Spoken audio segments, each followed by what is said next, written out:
A very good morning, students. My name is Vansh Sharma and I am your English mentor. So today I will discuss on noun. Noun is a basic part of our English. Noun is a basic part of our English. So today's basic topic is noun. So noun. Noun is a word that names of person, place, things or ideas.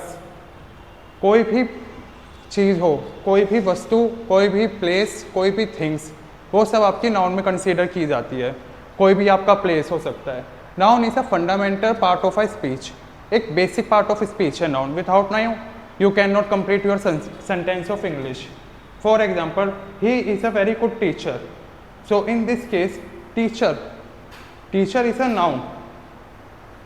And second case is he bought 2 orange, मतलब वो 2 orange खरीदता है. तो in this case में orange is the noun. Second, now we discuss on types of noun. Proper noun is a specific noun, specific name for a particular person, place, things और ideas. Proper noun consider as a exact name. For example, Taj Mahal Agra में, जैसे आप सब जानते हैं, उत्तर प्रदेश एक specified location है, एक स्पेसिफाइड मॉन्यूमेंट है. इन दिस केस में हमने प्रॉपर नाउन जाना. अब second case is common noun. Generally जो ऐसा एज यूजुअल यूज होती है common noun is a general term for a person. For example, आपका park, school,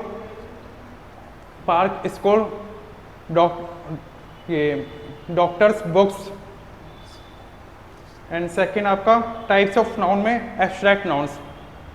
Abstract nouns are those nouns so refers something non physically non touch. Abstract nouns आपकी वो nouns होती हैं जो उसे आप फिजिकली टच नहीं कर सकते, जो आर इंटेंजिबल इन नेचर्स होती हैं. फॉर एग्जांपल, आपका जॉय, आपका love, feeling of Joy, enjoy, आपका एग्रेशन, एंगर, वो आपकी एब्स्ट्रैक्ट नाउन्स में आती है. एनालाइज करना, जैसे आप किसी चीज़ का डाटा इंटरप्रिटेशन करते हैं तो आप एनालाइज कर रहे हैं, तो वो भी एक पार्ट ऑफ नाउन है, बट वो एब्स्ट्रैक्ट नाउन का पार्ट है आपका. सेकंड, आपका material noun are those nouns which are tangible in nature. You can easily touch physically. For example, this board is material noun, we can easily touch. And there is some examples of material noun: cotton, flowers, silver, wood. Material noun, fine. Material noun are often uncountable. They refer to a quantity or a substance. वही बताया जा रहा है इसमें कि जो material noun है आपका, मटेरियल नाउन वो अनकाउंटेबल है, ठीक है. वो क्वांटिटी फॉर्म में होता है, ऐसा सब्सटेंस, ऐसा सॉलिड फॉर्म में होता है आपका. इसमें जैसे आपकी लकड़ी, जैसे इसमें पता रखा है would is a material noun because it is a substance make furniture. Would का हम कई तरीके से यूज़ कर सकते हैं, फर्नीचर बनाने में, आपका टॉय बनाने में, हाउस बनाने में. And second part is collective nouns are those nouns are bulk, those nouns which are bulk in substance. Collective nouns are group of people, animals, things. For example, a single flower is a simple noun, common noun, but a group of flowers, just like a bouquet of flower, is considered as collective nouns. Collective nouns वो those nouns होते हैं जो group में होते हैं, आपके singular form में नहीं होते, they are plural forms. Second, आपका कॉमन नाउन्स में आपके मैस्कुलिन, फेमिनिन. मैस्कुलिन आपका रिप्रेजेंट मेल कैरेक्टर को, मैस्कुलिन आपका मेल कैरेक्टर को रिप्रेजेंट करता है. एंड सेकेंड, आपका फेमिनाइन रिप्रेजेंट फीमेल कैरेक्टर को करता है. फॉर एग्जांपल, हम आपके एग्जांपल्स देख लेते हैं. वैसे मेल, ग्रूम को कहते हैं धूला, ऐसे ही फीमेल को कहते हैं धूलन, ब्राइड. फॉक्स, रोमड़ा कहते हैं मेल को, और रोमड़ी कहते हैं हम फीमेल को. हॉर्स, मेयर, विजार्ड, विच चुड़ैल को कहते हैं, और विजार्ड जादूगर को कहते हैं. एक्टर आपके कलाकार को, और एक्ट्रेस आपकी जो कलाकार फीमेल कलाकार होते हैं उसे हम एक्ट्रेस कहते हैं.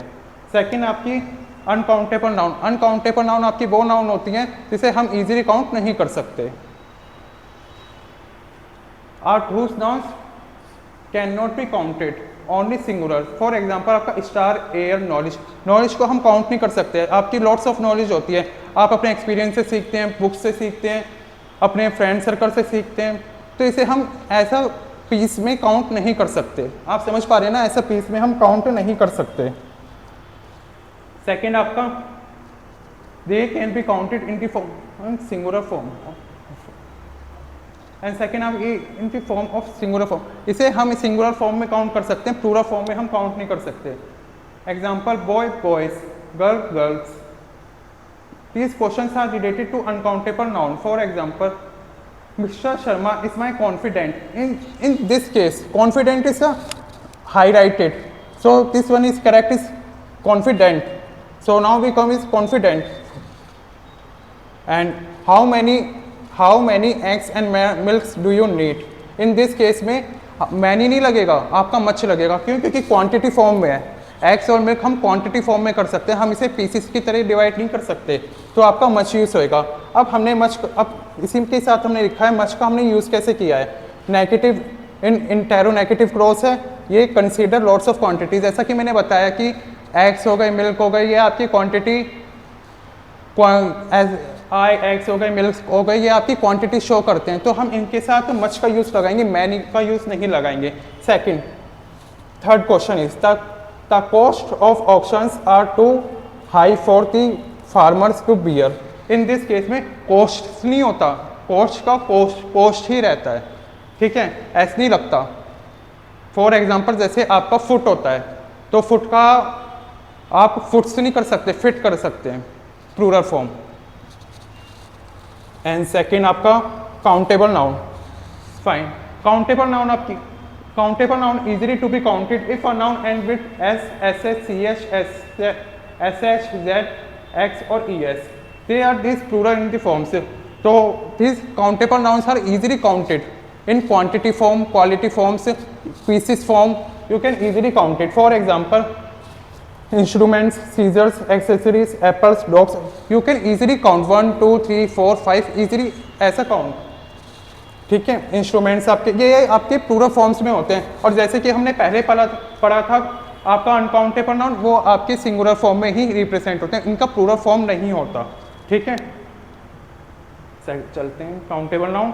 काउंटेबल नाउन का countable noun questions related to countable nouns. How many books are on the shelf, show the quantity and easily counted so there is no error. इसमें पहले ही हमने बता दिया कि कितनी किताबें रखी हैं शेल्फ में। हाउ, अगर यहाँ मच होता तो हम मच की जगह मैं नहीं करते, तो इसमें आपका कोई एरर नहीं है, आपका जो जैसा क्वेश्चन है आपका वैसा ही आंसर बनेगा, क्योंकि इसमें कोई एरर नहीं है। सेकेंड है द न्यूक्चर हैज़ टेकन प्लेस रिसेंटली, इसमें न्यूक्चर्स हैज़ है, तो this is incorrect and nuptials have, ऐसा आ गया तो एस के साथ तो जाहिर सी बात है हैव ही लगेगा, तो nuptials have taken place recently. Main focus क्या रहता है काउंटेबल नाउन का? मेन फोकस जो काउंटेबल नाउन का रहता है वो प्लूरलाइजेशन पे रहता है, क्वांटिटी फॉर्म में रहता है आपका। आपके आर्टिकल्स मेंशन होने चाहिए। आपको कभी भी आपको कोई काउंटेबल नाउन की अगर आइडेंटिफाई करना हो ना, तो आप उसके आगे के ना आर्टिकल्स देखे करो, ए आएगा, एन आएगा, द आएगा, क्या आएगा, ठीक है। ये आपके आर्टिकल्स हैं। आगे आपके demonstratives. Countable nouns can be paired with demonstratives like this, that, those, जैसे धूस वर्ड्स फॉर एग्जाम्पल, तो आपके आगे धूस आ गया है तो आपको इजीली कैलकुलेट करना है कि वो काउंटेबल नाउन में जाएगा या अनकाउंटेबल नाउन में जाएगा। Countable noun can be paired with demonstratives like this, that, those. आपको इजीली आइडेंटिफाई करने को बताएगा कि this one, this one, this one. And there are some noun consider as plural but actually make it singular form. अब ऐसी बहुत सारी noun होती हैं जिन्हें हम प्लूरल समझते हैं लेकिन वो होती सिंगुलर है। फॉर एग्जाम्पल आपका डायबिटीज़, ये भी एक बीमारी है। देखो स्पेलिंग में देखो, एंड में ऐसे लग रहा है ना, रेबीज, एंड में ऐसे लग रहा है। कहने को तो ये बहुत सारी होगी, लेकिन किसी एक पर्सन को अगर बीमारी होती है तो हम उसे डायबिटीज़ ही तो हुई है, उसे डायबिटीज़ तो नहीं हुई ना उसे, तो इसलिए आपकी कुछ नाउन ऐसी होते हैं जो प्लूरल फॉर्म में कंसीडर की जाती हैं, बट उनका एक्चुअली जो मीन होता है ना वो सिंगुलर फॉर्म में होता है। जैसे डायबिटीज़, रैपिड, समन, से आपके कोर्ट के नोटिस आते हैं। अब कोर्ट का नोटिस सिंगुलर फॉर्म में तो आएगा नहीं, 1 पेपर, 2 पेपर, 3 पेपर ऐसे कोर्ट के नोटिस आते हैं, तो हम उन्हें समन्स कहते हैं, बट वो कंसीडर एक में ही होते हैं। कंसीडर पूरा एक नोटिस वो सिंगुलर फॉर्म में ही होता है आपका, तो इसलिए समन्स हो गए। अब there are some plural nouns but consider as a singular form. There ऐसे ही कुछ जो प्लूरल नाउन्स होती हैं उन्हें सिंगुलर फॉर्म में कंसीडर किया जाता है। फॉर एग्जाम्पल आपका पोल्ट्री फार्म्स, पोल्ट्री फार्म आपने देखी होंगी, वहाँ पे जहाँ पे बत्तख होती हैं, मुर्गे होते हैं, इन सबको रखा जाता है, उनके आगे फिर मैन्युफैक्चरिंग प्रोसेस में उनका यूज़ किया जाता है।